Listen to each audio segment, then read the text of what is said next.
Et on va rester dans le domaine judiciaire avec notre invité qui est en train de s'installer. Il aura marqué en tout cas les esprits en étant impliqué dans des procès très marquants de l'histoire judiciaire belge. On peut parler du procès Dutroux, des tueurs du Brabant, du drame du Heysel. Jean-Jory Bautier, bonjour. Bonjour. Bonjour, mais je ne me résume pas uniquement à ces procès-là. Heureusement, évidemment. Mais depuis le 1er janvier, après 50 ans de barreau, bien, vous avez rangé votre toge, ou presque, puisque vous restez encore avocat honoraire. Alors, comment vous envisagez cette nouvelle partie de vie ? Mais d'abord, il faut que je vous dise 50 ans de barreau, c'est merveilleux. C'est rare que dans une institution, on puisse dire ce qu'on pense sans être ennuyé. Alors j'étais ennuyé au début, on m'a poursuivi parce que j'avais dit que la justice était faite pour les riches et que l'assistance judiciaire était malade. Boum, conseil de l'ordre. Mais ça s'est pas traduit par un casier judiciaire ni un casier. J'ai été blanchi de toutes les accusations. Affaire Dutroux, je critique le juge d'instruction. Boum, certains veulent me poursuivre. Et on m'a dit, mais vous avez très très bien, c'était mieux que tout, vous avez très très bien défendu votre cliente et monsieur Lejeune et madame Delay. Donc voilà, il faut noter tout de même que quand on veut dire des choses, il faut évidemment qu'elles soient appuyées sur des faits. Quand on veut dire des choses et qu'elles sont vraies, en Belgique, on peut le faire encore. C'est pas le cas dans tous les pays. C'est pas dans le cas dans tous les pays où j'ai été. Donc là, chapeau. Moi, j'ai un ordre des avocats qui ne m'aime pas ou qui m'aime bien, mais qui m'a laissé parler. Vous savez, quand j'ai commencé, il y a 50 ans, j'ai écrit un livre avec Jacques Hamet, « Vos droits face à la police, aux propriétaires, aux patrons ». Ça veut tout dire. Ça veut tout dire de notre engagement. On a continué pendant 50 ans cet engagement-là. Puis c'était le droit des étrangers, puis c'était le droit des musiciens, puis c'était le droit des jeunes, enfants-objets.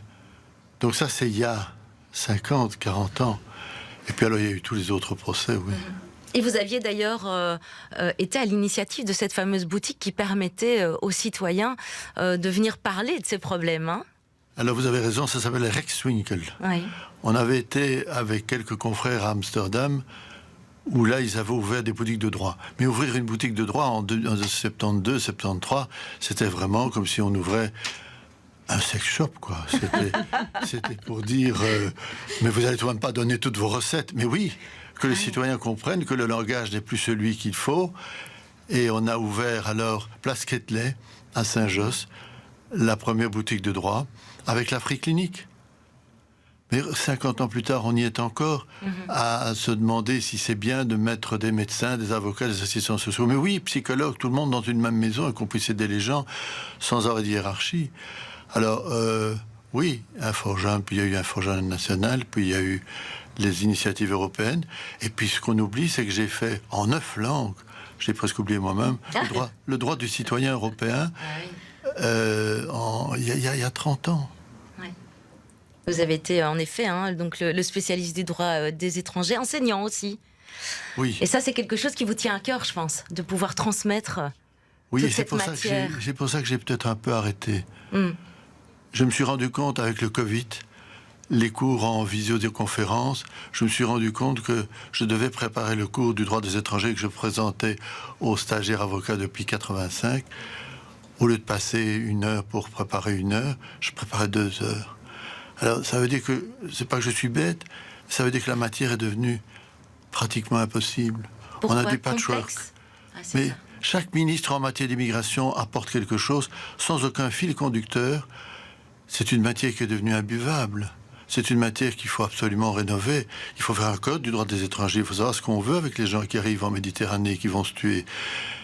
Il faut savoir ce qu'on veut. Est-ce qu'on veut donner de l'argent à Erdogan pour qu'il ne les lâche pas, entre guillemets, comme des bêtes en Europe? Ou bien est-ce qu'on veut s'occuper de ce qui se passe dans leur village en Guinée, au Mali, au Burkina Faso? Il faut tout réformer, en fait. Tout, je ne sais pas, mais il faut réformer beaucoup. Quel est votre regard aujourd'hui sur la crise de l'asile qu'on connaît, justement? Elle était prévisible. Heureusement qu'il y a des confrères qui me remplacent, si vous voulez, qui font, que ce soit dans mon bureau ou dans d'autres associations, il y a des jeunes qui sont là pour prendre la relève. Il faut absolument qu'on ait ce code du droit des étrangers et qu'on ait des choses claires, nettes, pour dire aux gens, voilà à quoi vous devez vous attendre. La crise de l'asile, c'était attendu. Je ne veux pas dire qu'il y aura encore pire, j'espère que non, mais si on ne prend pas le taureau par les cornes, c'est indécent. On ne peut pas imaginer que des gens qui ont reçu un billet pour pouvoir se présenter et être interrogés comme réfugiés soient dans la rue, sans manger, sans lit, sans rien. Enfin, moi, ça... Vous savez, c'est pas en Belgique le seul pays où ça se passe. J'ai été à Londres dernièrement. C'est effrayant de voir le nombre de gens qui dorment dans la rue. Alors si on veut une société comme ça, moi j'en veux pas. Mais au lieu de se plaindre, il faut que les citoyens fassent des choses, il faut que les citoyens prennent ça en main. Et c'est à ça que je vais servir. Vous savez, j'ai des réunions, on parle de drones. Hein, on parle de drones, on parle du drone américain. Mais est-ce qu'on sait qu'en Irak du Nord, j'ai été là en mission avec Selma Ben Khalifa et Joe Kalawart il y a quelques mois.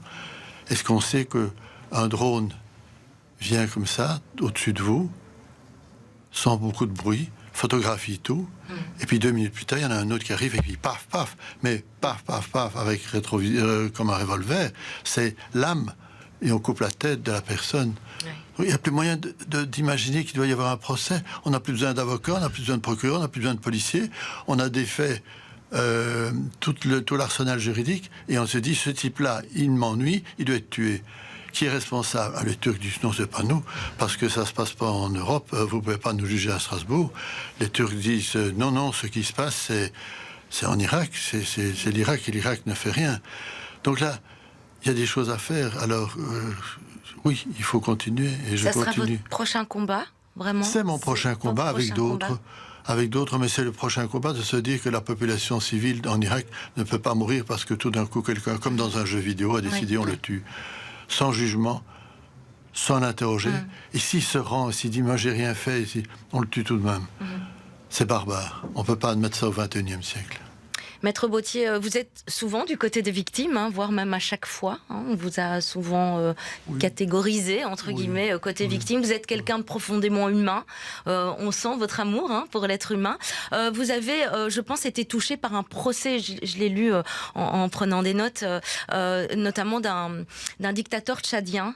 Et vous aviez été, à l'époque, défendre les victimes, non pas à La Haye, puisqu'il s'agissait forcément d'un procès international, mais vous étiez allé sur place à Dakar. Et pour vous, c'était un souvenir terrible. On a commencé ce procès en Belgique en 2003. Juste avant que ne commencent les audiences du procès du Trou. En 2003, il y a un dictateur qui est pointé du doigt par la population tchadienne pour avoir... Mais vous n'imaginez pas ce qu'il a fait, il a pris tout l'argent, il a mis tellement d'argent dans des voitures, dans des avions qu'ils ont failli s'écraser tellement ils étaient pleins de billets, de pièces d'or et de choses volées. Et ce dictateur a mis son peuple à genoux et il a cru qu'il resterait impuni. Parce qu'il bénéficiait de connivence. Alors il y a eu des jugements internationaux qui ont dit mais ou bien on va le juger en Belgique ou bien on le juge à Dakar. On a décidé au niveau justice de le juger à Dakar, et la première fois qu'un chef d'État africain a été jugé en Afrique. Tout a été beau dans la mesure où les victimes ont pu s'exprimer, dans la mesure où il était condamné pour ce qu'il avait fait. Il était condamné à perpétuité. Mais tout n'est pas si beau que ça, puisque j'ai encore signé une lettre il y a 2 jours des avocats de nos 6000 clients, parce que l'indemnisation par l'Union africaine qui avait été promise n'est toujours pas réalisée. Donc les gens qui ont été victimes attendent toujours. Alors c'est des combats sans fin. Et ça datait de quand, ce procès? Le procès était... la Chambre du Conseil a envoyé Sénabré en 2012, 2014, 2015, 2016. Donc on est depuis 5 ans en train d'attendre l'indemnisation. Mais elle viendra si on continue. Il y a des gens comme Human Rights Watch, des associations comme Human Rights Watch et Amnesty qui luttent. C'est avec eux que je vais continuer mon combat. Peut-être plus individuel, mais associatif. Merci en tout cas, Maître Bauthier, d'avoir partagé ces souvenirs et toutes ces évocations avec nous. C'est moi qui vous remercie.